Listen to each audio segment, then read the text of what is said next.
আসসালামু আলাইকুম ওয়া রাহমাতুল্লাহি ওয়া বারাকাতুহু সাহেব। ওয়ালাইকুম আসসালাম রহমতুল্লাহ বরকাত। বলেন, কোথা থেকে বলছেন?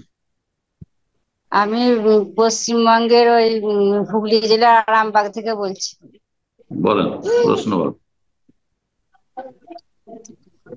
বলছি স্যার, স্যার যদি অনেকে বলে যে অনেকে বলে যে এরকম যারা কিছু জিনিসে পা দিয়ে দিলে বলে যে চুমু খেতে হবে।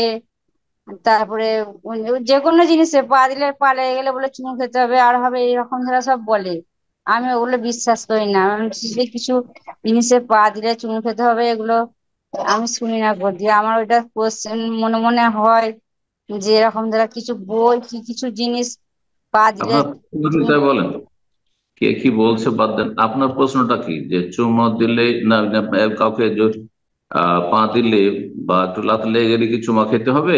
পা ঠেকে গেলে কারো গায়ে অথবা কোনো দানা পানিতে, হ্যাঁ, বা কোনো বইয়ে, হ্যাঁ, থালা বাসনে, তো চুমা খেতে হবে? এটাই হ্যাঁ, প্রশ্ন।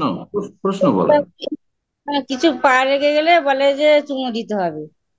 এটা কি? একটা এক কথা দিয়ে শেষ আপনার প্রশ্ন? এত লম্বা কেন করছেন? বেদাত এটি। কোনো কিছুতে পা লেগে গেলে চুমা দিতে হবে, এটা কেউ ধারণা রাখে তো বেদাতি বিশ্বাস।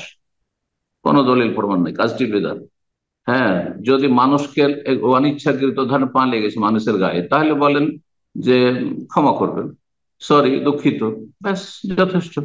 হ্যাঁ, মনে কিছু নেবেন না, ইত্যাদি, যেগুলো দিয়ে ক্ষমা চাওয়া হয়। কিন্তু সে তার গায়ে হাত দিতে হবে আর চুমা নিতে করতে হবে, কপালে ঠেকাইতে হবে, সব বেদাতি। জি। আসসালামু আলাইকুম শাইখ। ওয়ালাইকুম আসসালাম রহমতুল্লাহ। জি। শাইখ, আমার প্রশ্ন হলো, হাজবেন্ড মারা যাওয়ার পর সূরা ফুরকানের যে ৭৪ নং আয়াতটা আছে, সেটা কি আমার সন্তানদের জন্য আমি পড়তে পারবো?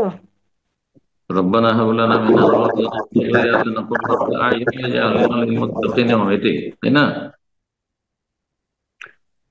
মানে সেখানে আপনার সংশয় হচ্ছে যে আমি তো সন্তান, নেক্সট সন্তান চাইলাম চক্ষু শীতলকারী, কিন্তু স্বামী কেমন করে চাইবো, কারণ আমি তো বিধবা হয়ে গেছি আর অন্য স্বামী গ্রহণ করবো না, এটা বলতে চাইছেন? অসুবিধা নেই, আমি দোয়া করবো।